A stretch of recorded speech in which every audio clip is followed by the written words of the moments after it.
पिछली बजट में रखी गई नींव पर सतत निर्माण करते हुए भारत 100 के लिए खींची गई रूपरेखा पर आगे बढ़ते रहने की उम्मीद की गई है। हम समृद्ध एवं समावेशी भारत की परिकल्पना करते हैं, जिसमें विकास के सुफल सभी क्षेत्रों और नागरिकों, विशेषकर हमारे युवाओं, महिलाओं, किसानों, अन्य पिछड़े वर्गों, अनुसूचित जातियां और अनुसूचित जनजातियों तक पहुंचे। हमारी आजादी के 75वें साल में दुनिया ने भारतीय अर्थव्यवस्था को एक चमकता सितारा माना है। चालू वर्ष का हमारा आर्थिक विकास दर 7% पर होने का अनुमान लगाया गया है। उल्लेखनीय बात है कि यह सभी प्रमुख अर्थव्यवस्थाओं में सबसे अधिक है। यह कोविड-19 और एक युद्ध के कारण विश्व स्तर पर अर्थव्यवस्था के बड़े पैमाने पर सुस्त पड़ने के बावजूद संभव हुआ है। इसलिए भारतीय अर्थव्यवस्था सही रास्ते पर है और चुनौतियों का समय होने के बावजूद उज्जवल भविष्य की दिशा में बढ़ रही है। आज जबकि भारत के लोग अपना मस्तक ऊंचा करके खड़े हैं और दुनिया भारत की उपलब्धियों और कामयाबियों की सराहना कर रही है, हम पूरा विश्वास है कि जिन अग्रजों ने भारत की आजादी के लिए लड़ाई लड़ी थी, वे आगे बढ़ती हमारी कोशिशों को आनंदित होकर आशीर्वाद दे रहे होंगे। हमने सबका प्रयास के माध्यम से व्यापक सुधारों और ठोस नीतियों के क्रियान्वयन पर ध्यान केंद्रित किया है, जिनके परिणाम स्वरूप जन भागीदारी और जरूरतमंद लोगों को लक्षित समर्थन मिल सका है। इससे हमें मुश्किल वक्त में अच्छा करने में मदद मिली है। दुनिया में भारत का कद कई शानदार उपलब्धियों की वजह से बढ़ा है।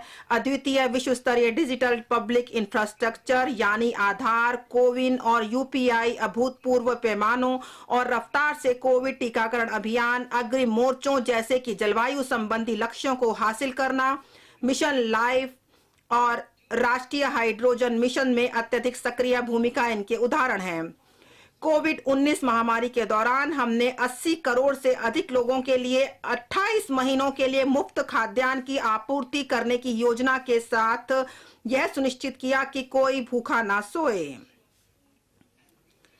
खाद्य एवं पोषणगत सुरक्षा सुनिश्चित करने के प्रति अपनी प्रतिबद्धता को जारी रखते हुए हम पीएम गरीब कल्याण अन्न योजना के अंतर्गत अगले 1 वर्ष के लिए सभी अंत्योदय और प्राथमिक प्रयास परिवारों को मुफ्त खाद्यान्न की आपूर्ति करने की योजना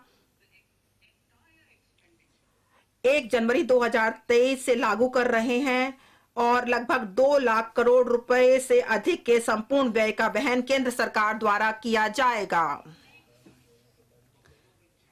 वैश्विक चुनौतियों के इस दौर में G20 अध्यक्षता हमें विश्व आर्थिक अर्थव्यवस्था में भारत की भूमिका को सशक्त करने का एक अद्वितीय अवसर देती है।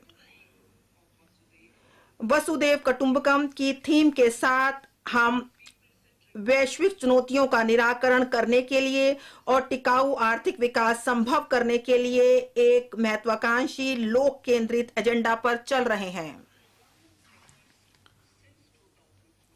वर्ष 2014 से भारत के प्रयासों ने सभी नागरिकों के लिए बेहतर क्वालिटी की जिंदगी और इज्जत की जिंदगी सुनिश्चित की है। प्रति व्यक्ति आय दुगनी से भी अधिक होकर 1.97 लाख रुपए अधिक हो गई है।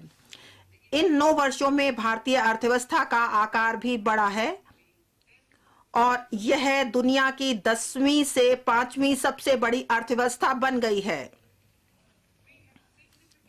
हमने कारोबार के लिए अनुकूल परिवेश के साथ एक सुशासित और नव अनुमेशी देश के रूप में अपनी स्थिति में उल्लेखनीय रूप से सुधार किया है, जैसा कि अनेक वैश्विक सूचकांकों में परिलंबित होता है। हमने कई साधारणीय विकास लक्ष्यों में भी उल्लेखनीय प्रगति की है।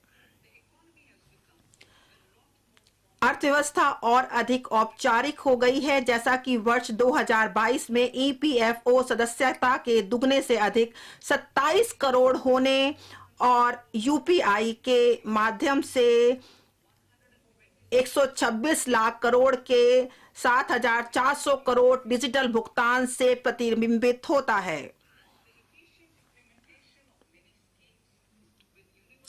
लक्षित लाभों को सबके लिए सुलभ कराने के साथ अनेक योजनाओं के कुशल कार्यान्वयन के परिणाम स्वरूप समावेशी विकास संभव हुआ है। कुछ योजनाएं इस प्रकार हैं। स्वच्छ भारत मिशन के अंतर्गत 11.7 करोड़ परिवारों में शौचालय, उज्ज्वला के अंतर्गत 9.6 crore LPG connection,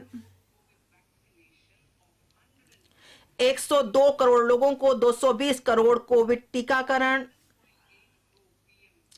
47.8 crore PM Jan Dhan bank खाते,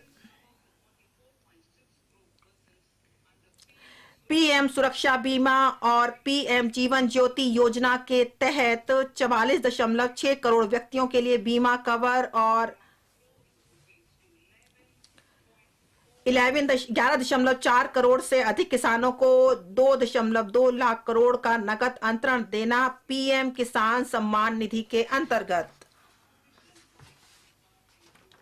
अमृत काल के लिए हमारी संकल्पना में सुदृढ़ लोक वित्त और सशक्त वित्तीय क्षेत्र के साथ प्रौद्योगिकी चालित और ज्ञान आधारित अर्थव्यवस्था शामिल है। यह हासिल करने के लिए सबका साथ, सबका प्रयास के माध्यम से जन भागीदारी अनिवार्य है। इस विजन को हासिल करने के लिए आर्थिक एजेंडा में 3 चीजों पर ध्यान केंद्रित किया जाएगा। पहला, नागरिकों विशेषकर युवा वर्ग को अपनी आकांक्षाओं की पूर्ति करने के लिए पर्याप्त अवसर उपलब्ध कराना। दूसरा, विकास और रोजगार सृजन पर विशेष ध्यान देना। और तीसरा, वृहद आर्थिक सुस्थिरता को सुदृढ़ करना।